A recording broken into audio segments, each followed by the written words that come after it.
Egypt, land of the pyramids and pharaohs. One of the most studied and scrutinized civilizations of the ancient world, and yet it remains veiled in mystery. In this video, we are going to see that the Qur'an reveals secrets about Egypt that until recently were lost to mankind.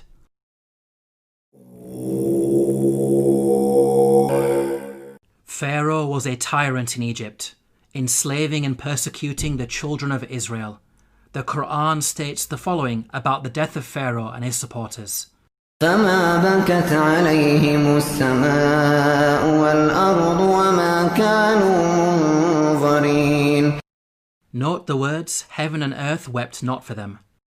A recently unearthed pyramid text has granted us new insights into the meaning of this verse.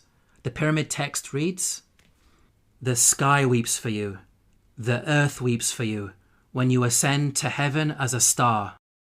Here, the pyramid text praises Pharaoh, claiming that upon his death he will ascend through the sky and claim supremacy of the heavens by becoming a star. We can see that the Qur'an quotes the pyramid text directly in its rebuttal of Egyptian adulations of Pharaoh. What's amazing is that knowledge of the ancient Egyptian language of hieroglyphics was lost to mankind at the time the Qur'an was revealed. It wasn't until the discovery of an artifact known as the Rosetta Stone in the 18th century, over 1,000 years after the revelation of the Qur'an, that mankind has been able to fully decode the hieroglyphics.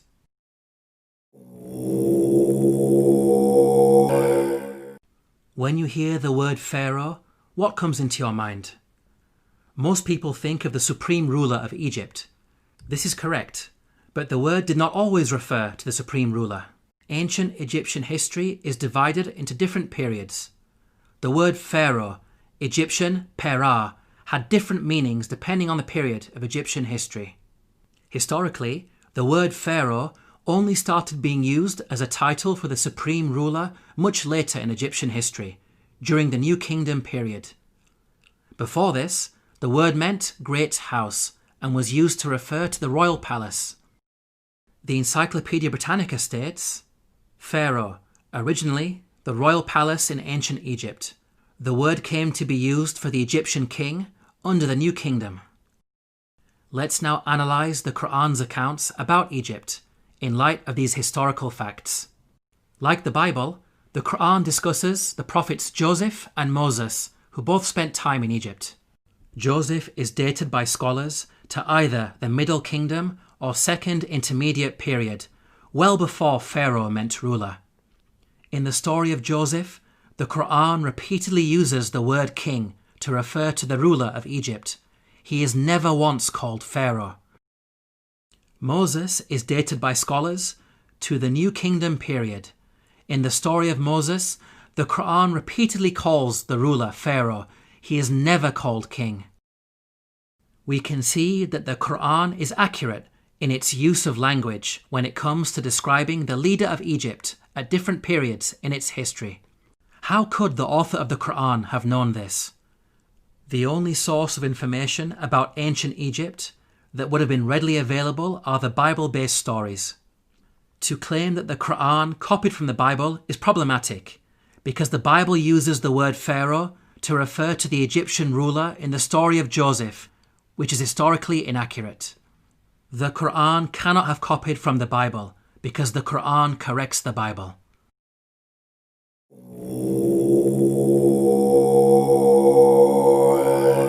The Bible explicitly states that at the time of the Exodus, the Israelite men were vast in number.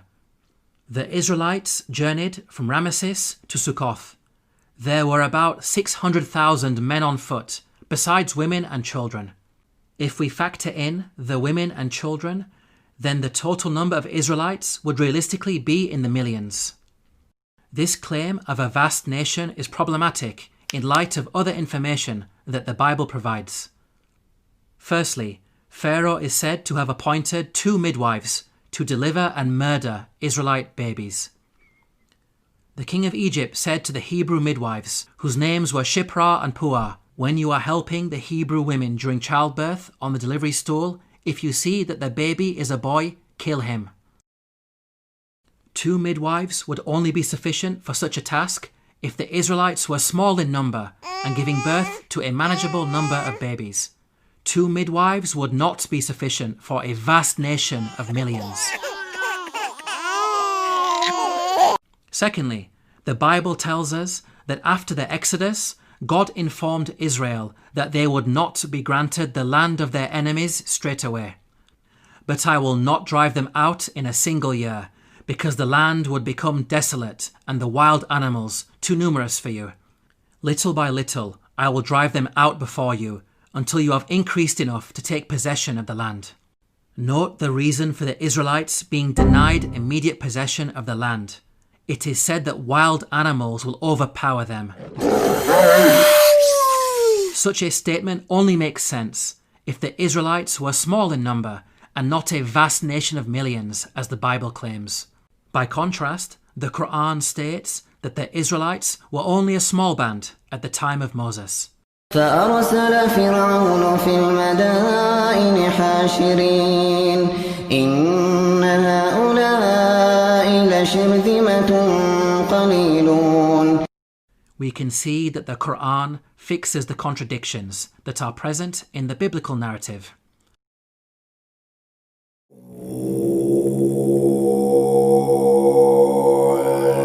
The Qur'an states that the punishment of crucifixion was used in ancient Egypt from the time of Moses all the way back to the time of Joseph. Now, the word crucifixion typically brings to mind the Roman cross. However, in antiquity, there were different forms of crucifixion. Professor of Archaeology David Chapman wrote, "In studying the ancient world, the scholar is wise not to differentiate too rigidly the categories of crucifixion, impalement, and suspension. Hence, any study of crucifixion conceptions in antiquity must grapple with the broader context of the wide variety of penal suspension of human beings. The Arabic words translated as crucified in the Quranic verses all contain the root word solaba. Arabic dictionaries state that this root carries a number of meanings, including to harden or stiffen and to extract oily matter from bones. This word does not only mean death by being hung on a Roman cross. Rather, it indicates any method of execution which makes the body hardened or stiffened and results in the leaking of bodily fluids. So, impalement, suspension, and the Roman cross are all included without making any distinction. Archaeological evidence shows that the ancient Egyptians used to crucify people by impalement on a stake. The following entry is taken from an Egyptian-German dictionary of hieroglyphics. Note the hieroglyph which depicts an impaled man. This is a punishment that was used throughout the different periods of ancient Egypt. The Abbot Papyrus is dated to the New Kingdom period. It mentions an oath that includes impalement. He took an oath on pain of being beaten and of being impaled. The earliest evidence for crucifixion by impalement is Papyrus Bulaq 18, which is dated to the early Second Intermediate period. It states, "A bloodbath had occurred with wood. The comrade was put on the stake." We can see that crucifixion by impalement on a stake was carried out during the New Kingdom period, and at least as far back as the Second Intermediate period. These time periods cover both Moses and Joseph, which shows that the Qur'an is historically accurate. As well as mentioning crucifixion, the Qur'an also narrates the following threat of mutilation made by the Pharaoh of Moses. لأقطعن أيديكم وأرجلكم من خلاف ولأصلبنكم أجمعين. Historically, we know that capital punishment in ancient Egypt became more severe with the advent of the New Kingdom period, which is the time of Moses.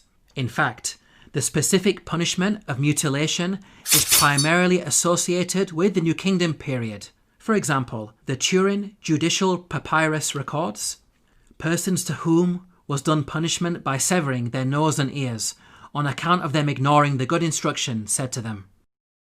These details about crucifixion and mutilation are missing in the Bible. There is a Jewish commentary, the Midrash Shemot Rabbah, which mentions Pharaoh threatening Moses with burning and crucifixion. But this is a much later work that was composed centuries after the Qur'an was revealed.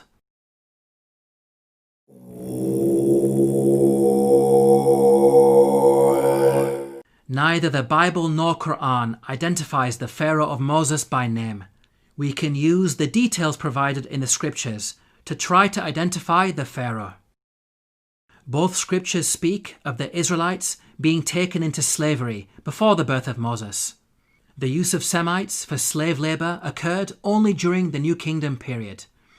So, we can place Moses somewhere in the New Kingdom period. This gives us a list of 33 possible pharaohs. Both scriptures also speak of an exodus of the Israelites out of Egypt. The Merneptah stele is an important artifact that contains the first explicit reference to Israel in the archaeological record. It is dated to around 1208 BCE. It discusses the land of Canaan and mentions the Israelites in relation to Canaan, indicating that the Exodus had already taken place by this date. The artifact is contemporaneous to the Pharaoh Merneptah. This means that the Exodus had to take place before Merneptah, since Merneptah was alive and in power after the Exodus and not drowned in the sea. This establishes an upper boundary in the timeline of the pharaohs. From the point of view of both the Bible and Qur'an, we are now left with 18 pharaohs as candidates who may have ruled during the time of Moses. Let's now delve deeper into the biblical narrative. The Bible claims that there were 2 different pharaohs who were in power. The first died while Moses was in hiding in Midian. When Pharaoh heard of this, he tried to kill Moses, but Moses fled from Pharaoh and went to live in Midian. During that long period, the king of Egypt died. The new Pharaoh continued his predecessor's persecution of the Israelites, and it was his second Pharaoh who was later drowned when Moses crossed the sea. The Bible gives us a timeline for these events. The burning bush encounter with God took place when Moses was 80 years old. So from his birth to the Exodus, there was a span of at least 80 years, during which 2 pharaohs ruled Egypt. Now, there is a big problem if we compare this biblical narrative to the timeline of the pharaohs. We've seen that the Bible claims exactly 2 pharaohs ruled during the 80-year period from the birth of Moses to the Exodus. If we consider the number of years that each of the pharaohs ruled, we can see that there is no 80-year period during which only 2 pharaohs ruled. Any given 80-year period will give you at least 3 pharaohs in power. We can see that the biblical narrative contradicts the historical evidence. Let's now compare the Quranic narrative. Unlike the Bible, the Qur'an depicts a single pharaoh reigning from the birth of Moses all the way up to the Exodus. The Qur'an informs us that Moses fled to Midian when he reached the age of maturity. The Qur'an defines the age of maturity as 40 years old. The Qur'an also informs us that during his time in Midian, Moses spent 8 to 10 years in the service of his father-in-law before returning to Egypt to face Pharaoh. This means that Moses was at least 48 years of age when the Exodus happened. The only Pharaoh during the New Kingdom period who had such a lengthy reign as an absolute ruler was Ramesses II, who ruled for 66 years. The Quranic account is perfectly in line with the historical evidence and fixes the chronological issues that are present in the biblical narrative.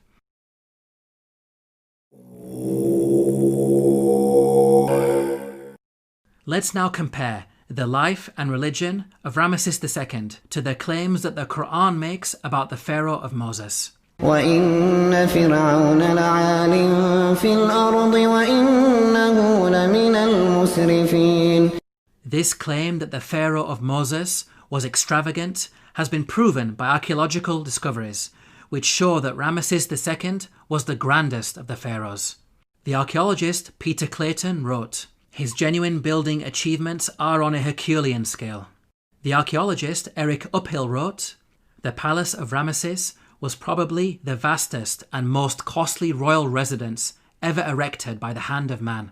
The Egyptologist Kenneth Kitchen wrote, "Certainly, in his building works for the gods, Ramesses II surpassed not only the 18th dynasty, but every other period in Egyptian history.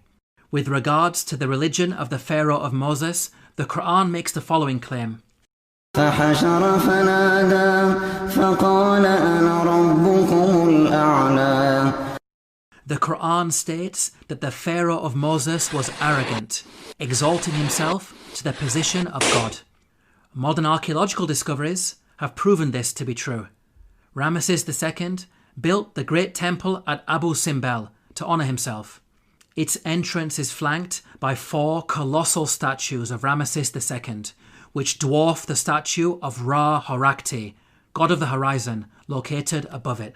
This temple also contains an image of Ramesses II making a sacrifice to his divine self.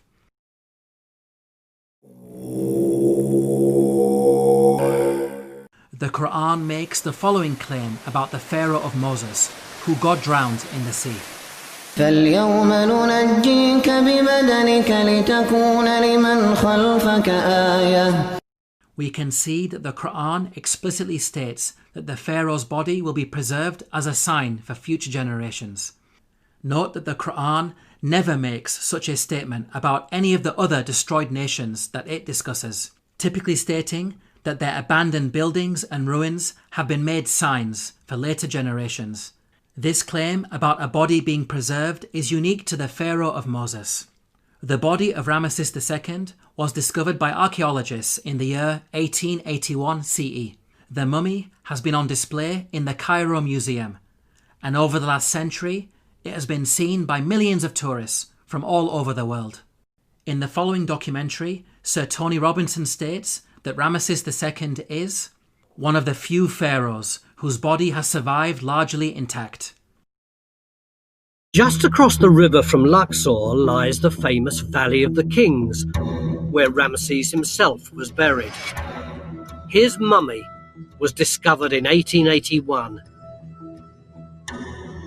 One of the few pharaohs whose body has survived largely intact. Historically, priests had concealed his body in a secret location in the year 1000 BCE because of a problem with grave robbers. Nothing was known about his mummy in the intervening period of almost 3,000 years. At the time the Qur'an was revealed, the whereabouts and fate of Pharaoh's body was unknown. During the 3,000-year period in which the body was hidden, it could easily have been damaged or stolen. It may have even remained lost forever, locked away in its secret location, never to be rediscovered. If you think about it, these statements in the Qur'an are not only historically accurate, but also represent quite a bold prophecy.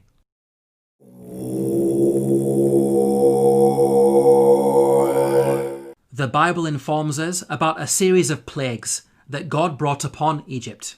The book of Exodus informs us that the first 6 of these plagues are as follows.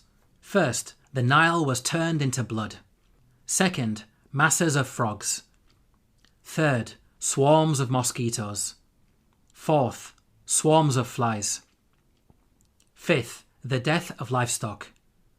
Sixth, boils on people and animals. Now at first glance, this series of plagues in the biblical narrative may seem random and unrelated. However, the Qur'an sheds light on these events. The Qur'an states the following about the divine punishments against Egypt. فأرسلنا عليهم الطوفان والجراد والقمل والضفادع والدم آيات مفصلات فاستكبروا. Notice the first punishment mentioned by the Qur'an, a flood.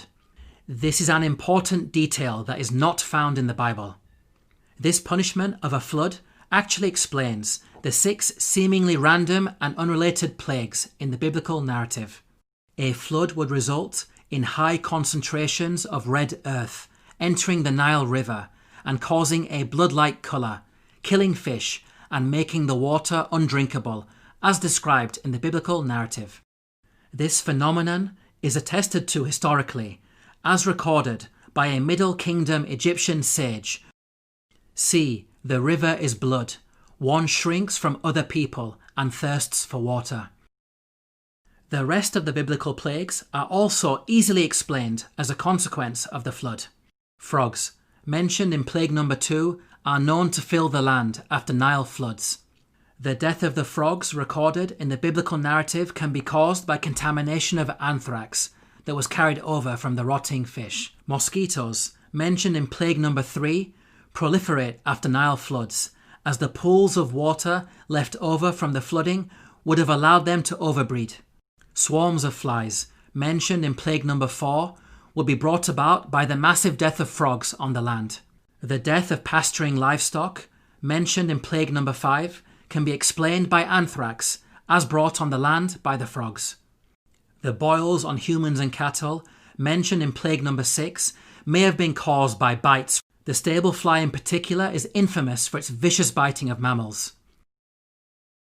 We can see that the Qur'an's mention of a flood easily explains the biblical plagues, which are not random as initially appears to be the case, but in fact a series of interrelated events.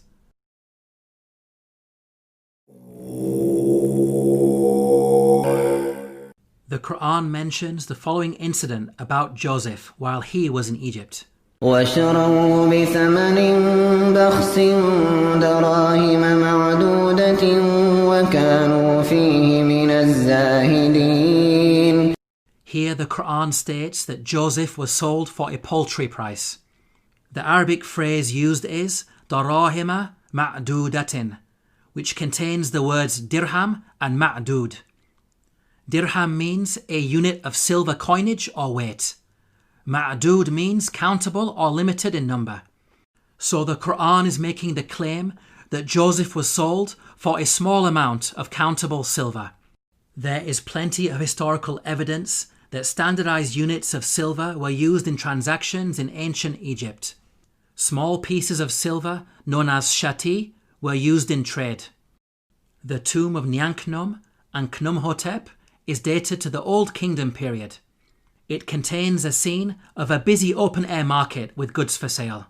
Cubits of cloth, for example, are said to be sold for 6 shati. The Rind mathematical papyrus is dated to the Second Intermediate period. It discusses the relative values of gold, silver and lead in terms of shati. Small silver bars bearing the name of Pharaoh Tutankhamun have been dated to the New Kingdom period. They are inscribed with a hieroglyphic which states, Tutankhamun, ruler of Heliopolis in Upper Egypt. Until recently, historians believed that the minting of precious metals was a later Greek invention. These recent Egyptian archaeological discoveries have forced historians to completely revise their understanding of coinage in the ancient world. How is it possible that such knowledge was revealed in the Qur'an nearly 1,500 years ago? The Bible mentions that Joseph was sold for 20 of silver. However, this sale is said to have taken place with some Arabs outside Egypt. By contrast, the Qur'an states that the sale took place inside Egypt. So, the Bible could not have been used as a source by the Qur'an. It is in fact the Bible that contains historical errors when it comes to coinage.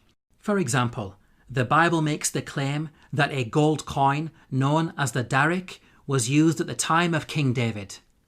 They gave toward the work on the temple of God 5,000 talents and 10,000 dariks of gold. As historians point out, the darik is named after the Persian leader Darius the Great, who lived hundreds of years after King David. The Jewish Encyclopedia acknowledges this error. A notable instance of anachronism occurs in 1 Chronicles 29:7. Gold dariks, coins which were not struck before the time of King Darius I, i.e. more than 400 years after David.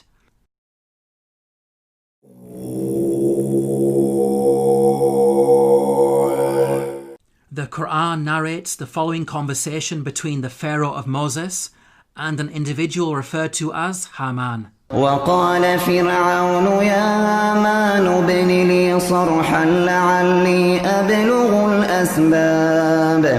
أسباب السماوات فأطلع إلى إله موسى وإني لأظنه كاذبا. Here Pharaoh commanded Haman to build a tower that would allow him to reach the heavens. It's important to understand that Pharaoh's intention was not to literally scale a tower to reach the sky. Rather, it's a reference to the Egyptian belief that after death, the Pharaoh would ascend from earth to heaven, taking his place among the gods. As we covered earlier, the author of the Qur'an had an awareness of ancient pyramid texts that detailed such beliefs. Egyptian monuments housed the bodies of dead pharaohs. These monuments acted as a bridge between this world and the next.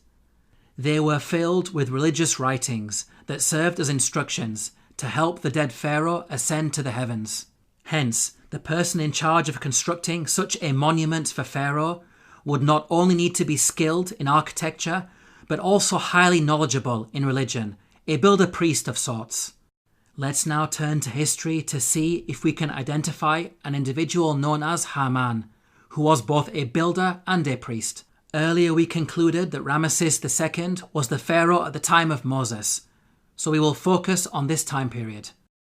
A block statue in the Egyptian Museum of Munich contains a biographical account of the life of a high priest named Baken-Khonsu. In his own words he states, "I am one truly reliable, useful to his Lord, who performs beneficent deeds within his temple. I being principal chief of works in the estate of Amun, I erected obelisks of granite stone whose tops reach to the sky." Here, Baken-Khonsu tells us that he served the pharaoh in two ways, first by performing rituals in the temple, and second as chief architect. In fact, Baken-Khonsu was an architect extraordinaire, being one of the greatest in all of ancient Egypt. He is responsible for constructing the Temple of Amun at Karnak, a monument that remains one of the largest religious structures ever created by man. With regards to the priesthood, Baken-Khonsu informs us that he had a very long and illustrious career. "I was a third prophet of Amun for 15 years. I was a second prophet of Amun for 12 years. He appointed me high priest of Amun for 27 years. Here Baken-Khonsu is stating that he served the god Amun throughout his priestly career. Amun is the name of an Egyptian deity who rose to prominence during the New Kingdom period.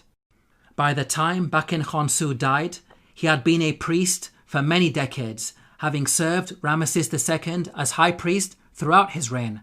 Both Ramesses II and Baken-Khonsu were contemporaries who died around the same time. What about the Qur'an's mention of Haman? How does it relate to Baken-Khonsu?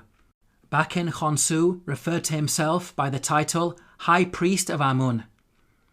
The actual phrase in the hieroglyphics is Ham, Nata, Tapi, Amana.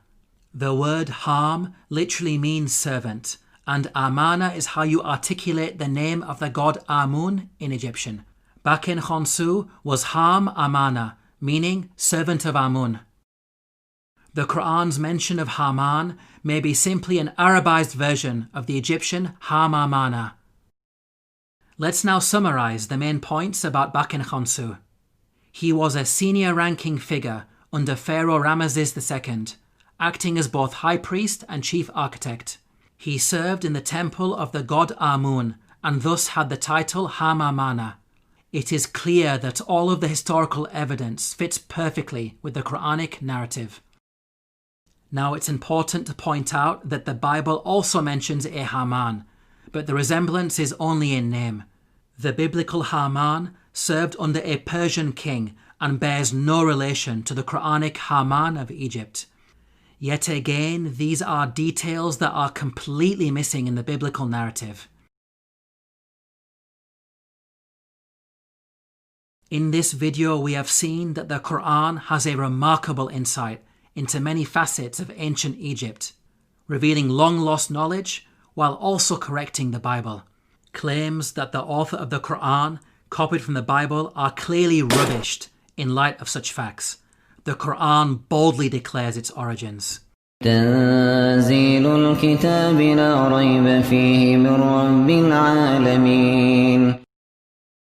To learn more about the miracles of the Qur'an, Please download your free copy of the book, The Eternal Challenge, at the link below.